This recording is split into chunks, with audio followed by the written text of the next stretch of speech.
Hi guys, good evening. So ayun, nandito na kami sa Port of Allen sa may Samar. Halos kadarating lang din. So dito pa kami sa loob ng barko pero ayun, unti-unti na naglalabasan. Ayan.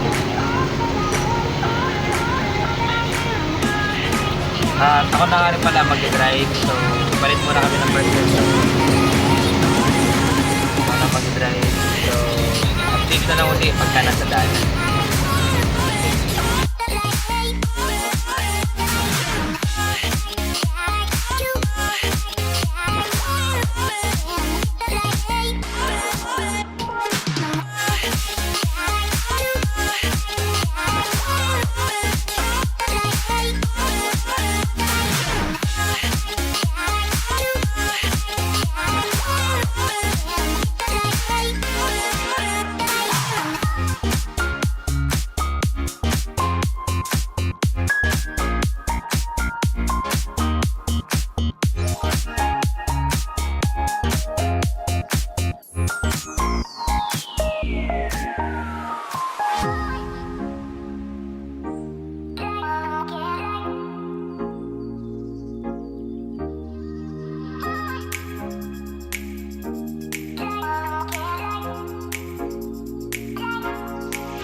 Hi guys, good morning. So ayun, dito na kami sa Tacloban, Leyte. Kami magpapadiesel. Dito kami sa COE. na rin kami magpapalit ng tito ko. Pick up na ako eh. So bali, nag-drive ako mula Allen hanggang dito sa Tacloban. Ayun, papalit muna. So, update na lang ulit mamaya pagkatapos. Hi guys, ayun, tapos na kami mag-refuel. So, ayun, nasa biyahe na uli kami. At, halit na uli kami mag-drive. Dito ko naman na nag-drive ngayon. So, pupunta na kami ng Liloan Port. Doon naman kami sasakay ng barko pupunta ng Lipata sa Surigao. So, ayun, update na lang uli sa mga susunod na mangyayari.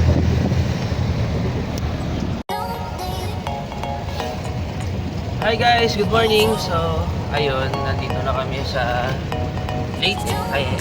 Malapit na pala sa Liloan Port. So, ayun, so, gising ko lang din. At yan, dito ko pa rin yung nag-drive partner ko. Ayan, ganda ng umaga, mainit. Ayan, Liloan, San Ricardo. Ito, papunta ng, pabalik ng Tacloban. So, dito tayo.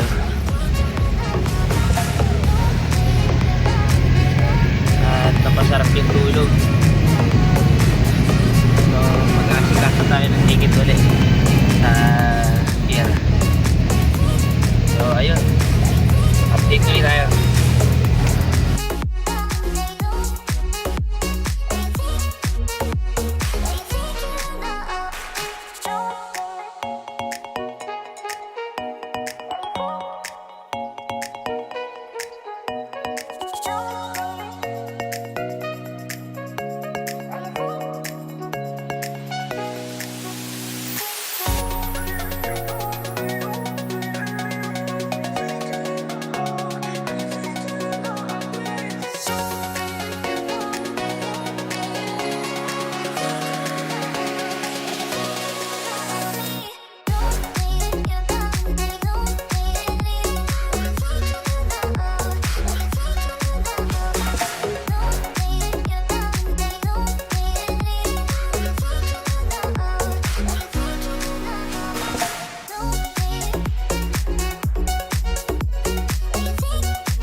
So, good morning uli. Dito na kami sa parkingan ng pier. Kaasikaso na tayo ng ticket. So, tara.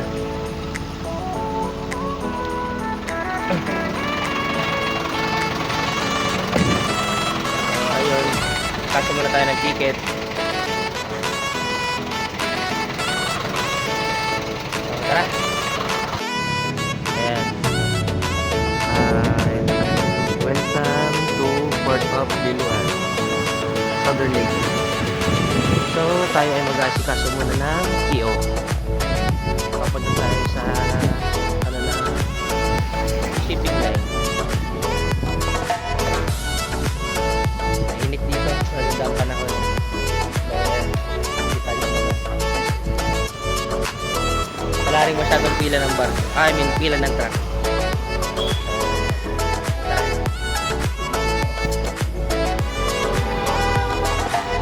So, ayun, update. Mamaya na lang daw sabi ko sa Eagle Express. Kumain pa kasi nag-aasikaso ng Mercy. Pupuntahan na lang daw kami dito sa parkingan. So, maya na lang ulit.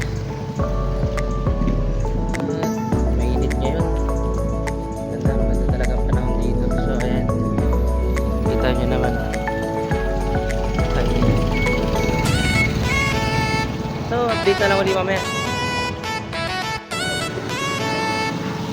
So, ayun guys, nakakuha na tayo ng ticket. Papunta na tayo sa ng pier para sikasuhin. So tara, lakad tayo. Maambon na naman. Ay naku, maambon na naman. So tara, lakad tayo.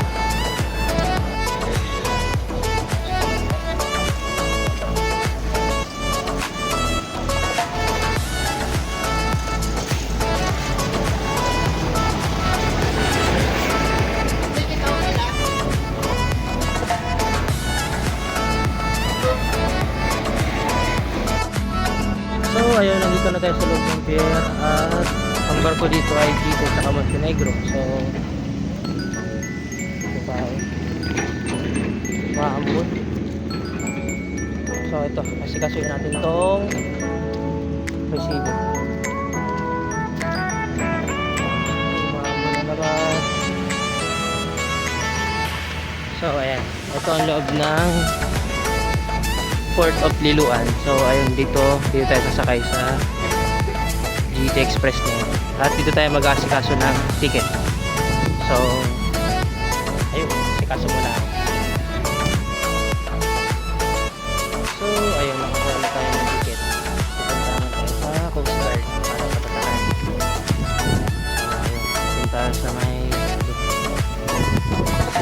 may watawat na yun para kasi hindi ka makakasampa ng barko pag walang tatak.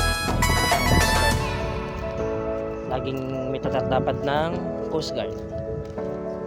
So ayan. Ginagawa kasi itong pier ng Liloan.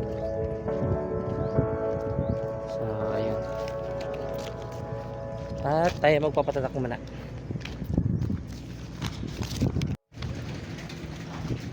Ayun, okay na. All goods na tong resibo natin. Yan, all goods na. Hasampa na lang tayo ng barko. Then, double check na lang nila to. So, ayun lang. Ganun lang mag-process ng resibo dito. Kuha ka muna ng ticket. Pag naka-PO ka, then punta ka dun. Dalawang window lang pupuntahan mo. Then, after ng window na yon, diretso ka na dito sa Coast Guard. Yan. At umuulan. So ayun, pabalik na ako sa truck. Hi guys, good afternoon. Ayun, nandito na kami sa loob ng pier at kami sasampa na sa barko. So ayan, pila-pila na ang mga truck. Yan. Ayun na, may sumasampa na. GT Express. So, ayan. Nakakatulog na medyo mahaba kasi ano yan, 6 hours patawid ng Surigao sa Alipata. So, ayun. Update na lang ulit tayo.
nandito na kami sa barko. Nandito na kami sa loob, nakasalang na, nakapwesto na. Makakatulog na ng maayos. So, ayun. Nandito na rin yung mga kasama. Nandito na rin mga nakapwesto na. Yan, dagat. Dito na lang, kalmado ang dagat.